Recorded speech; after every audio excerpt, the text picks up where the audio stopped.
వచ్చినప్పుడు, దేవుని ముందుకు వచ్చినప్పుడు అతిశయాలు ప్రదర్శించొద్దు.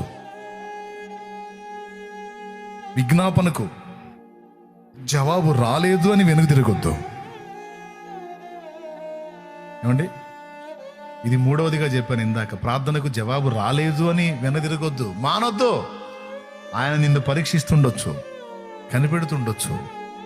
నీ ఓర్పుని, నీ సహనాన్ని, నీ నిరీక్షణను, నీ విశ్వాసాన్ని పరీక్షిస్తుండొచ్చు.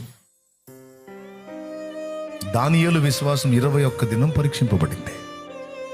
పరీక్షింపబడిందంటే అడ్డగింపబడింది. అక్కడ దేవుడు కూడా అబ్జర్వ్ చేస్తున్నాడు దానియేలు అసలు ఎంతవరకు ఉంటాడని. 21 రోజు దూత రాకపోతే అట్లనే ఉన్నాడు.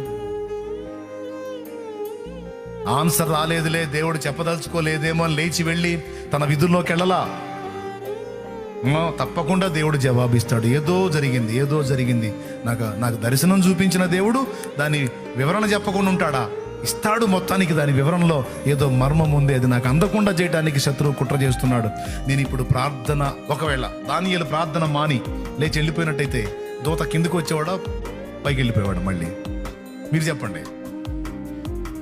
దానియేలు ఏందబ్బా ఇంకా రాలేదని ఒక వారం రోజులుండి, ఏదో నేను అడుగుతున్నాను దేవుడు జవాబు ఇవ్వలేదని ప్రార్థన ముగించి అతను లేచి వెళ్ళినట్లయితే దూత రావడానికి అవకాశం ఉండేదా?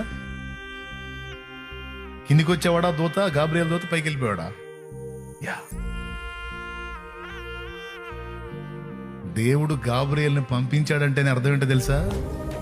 ఆన్సర్ వచ్చిందాక దానియేలు లేవడని దేవుడికి తెలుసు. అది ఆయన ఎరుగును కదా. 21 రోజు కాదు, ఇంకా 14 రోజులైనా సరే కూర్చుంటాడు. మొండోడు మామూలుడు కాదు. దానియేలు అంటే నాకు బహుప్రియుడు.